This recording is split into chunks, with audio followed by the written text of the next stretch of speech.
Hey everybody, welcome back to Words of Wokism. Today is Ways of Knowing. I'm going to try to get this out as quickly as I can.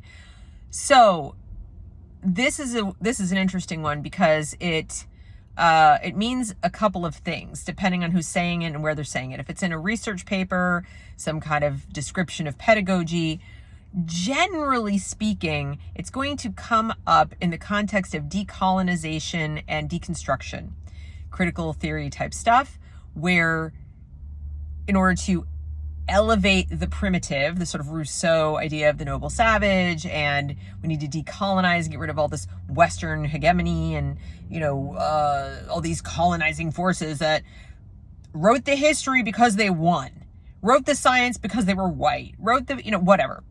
The people in power are the people who wrote down all the knowledge we have now. Therefore, we have to go back and look at different ways of knowing, because surely there are some nuggets of amazing stuff that was covered up by all these terrible white colonialist people who beat it down.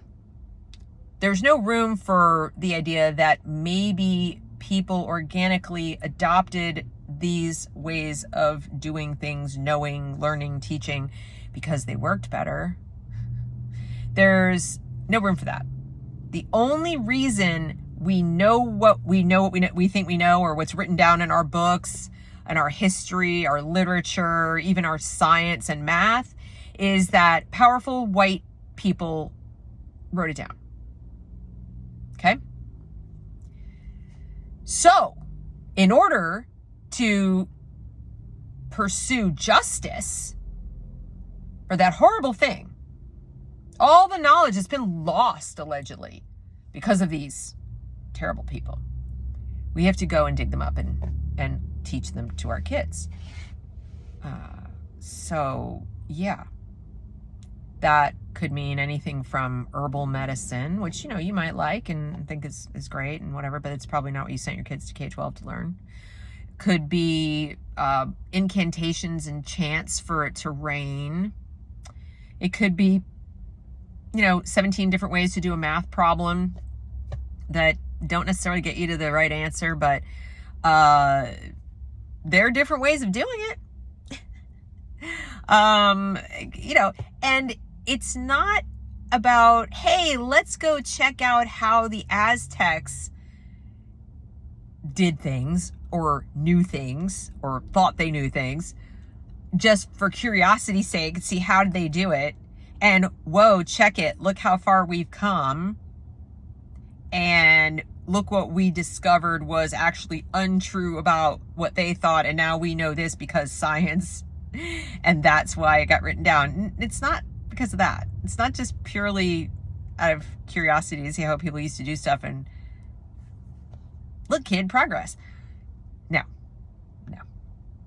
It's to say, in the glorious days of old, before the evil white colonizers came and trampled all this different, beautiful, indigenous knowledge and spiritual understanding of nature and, the noble savage kind of stuff, they did this. So it's about bringing the idea that the West is good and that there's something called objective truth, and that knowledge and truth are arrived at sort of organically by trial and error and then survival of the people using the knowledge and so forth to make their lives better. To bring that down, that's corrupting. That's bad. That's oppressive. And bringing the other stuff up. So that's what different ways of knowing is really designed to do at that level, pedagogically, etc. There, as I mentioned, the math problems, there are people who use that term to refer to different strategies to arrive at, solving problems. And I just don't call that different ways of knowing. That's different approaches to learning. There's no such thing as learning styles, by the way. That could be a whole other video. But different approaches to getting an answer. And they make a lot of noise about this lately, especially in math, because they say that, kids they misuse the learning style thing. It's like kids need different strategies because some might not learn this way and we need to give them 17 different ways. And that, may be true on a one-on-one basis.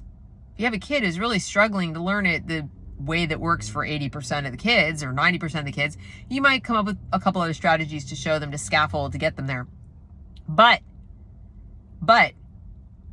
that does not give you a good reason to teach all the kids all the strategies all the time and make them memorize them and then make them demonstrate they know how to do all of them as if they're all equal. Because to the kid who has a really easy time just doing, carry the tubes, teaching them box method is like a complete, it's a source of pain.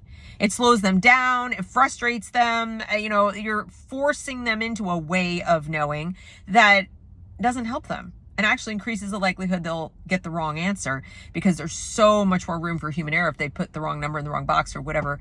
So it ends up being counterproductive. And this is what they do in education. They don't treat children as individuals and say, all right, wow, this isn't working for this kid. Let's see if we can find a different way. And I still wouldn't call that different ways of knowing. It's different ways of teaching, different ways of learning.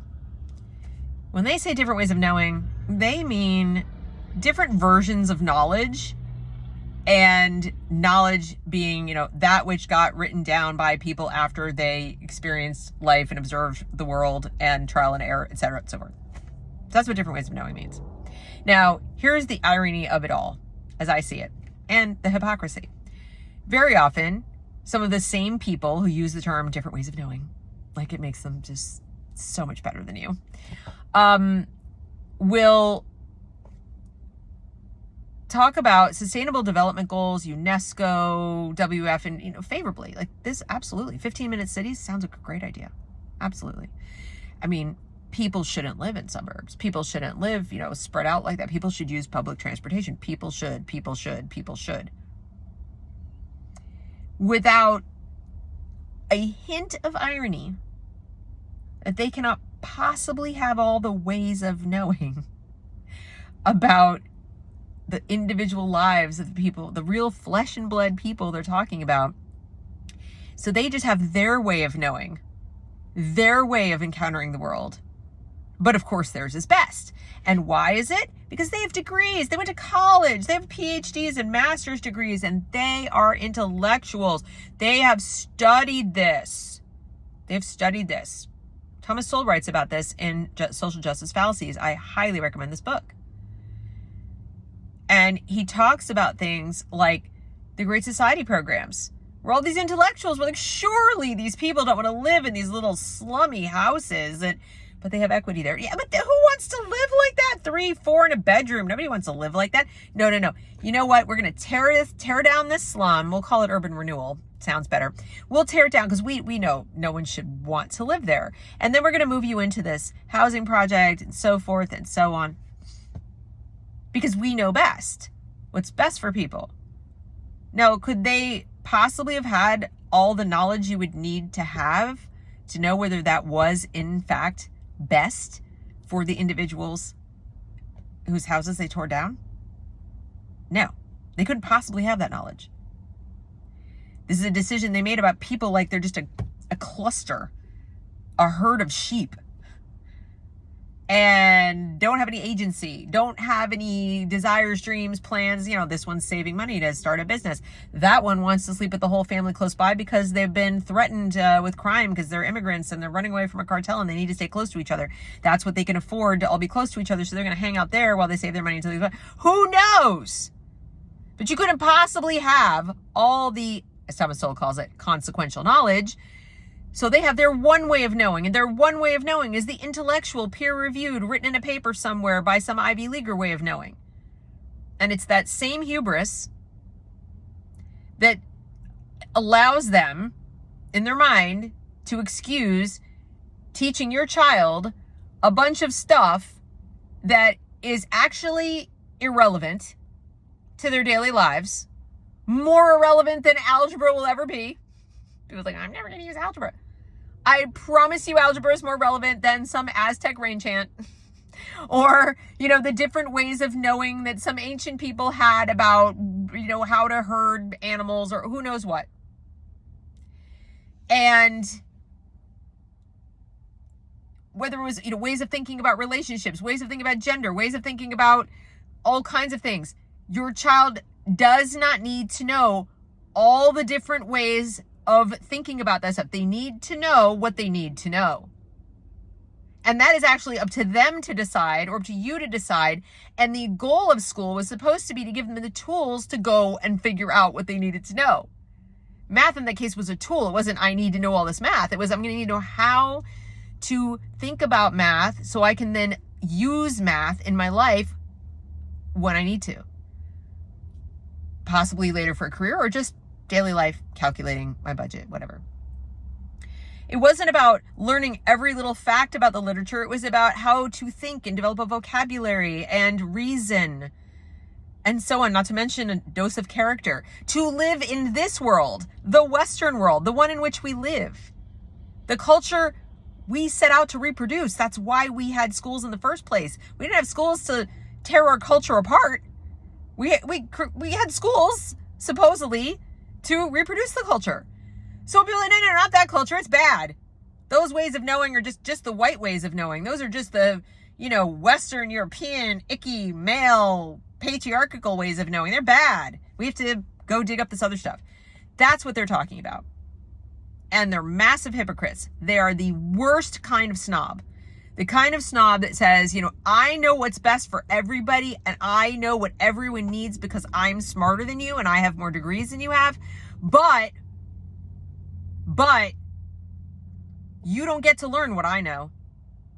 I'm going to go dig up some other stuff for you to know. So that's ways of knowing. And every time I see it, I want to go find the person who wrote it down and plans to teach it to a bunch of unsuspecting kids. And, I won't finish the sentence. I have bad thoughts about those people. Yeah. So anyway, that's ways of knowing. Thanks for watching. I hope you will consider subscribing to the channel, like this video, share this video, and I will see you for number 24 probably next week.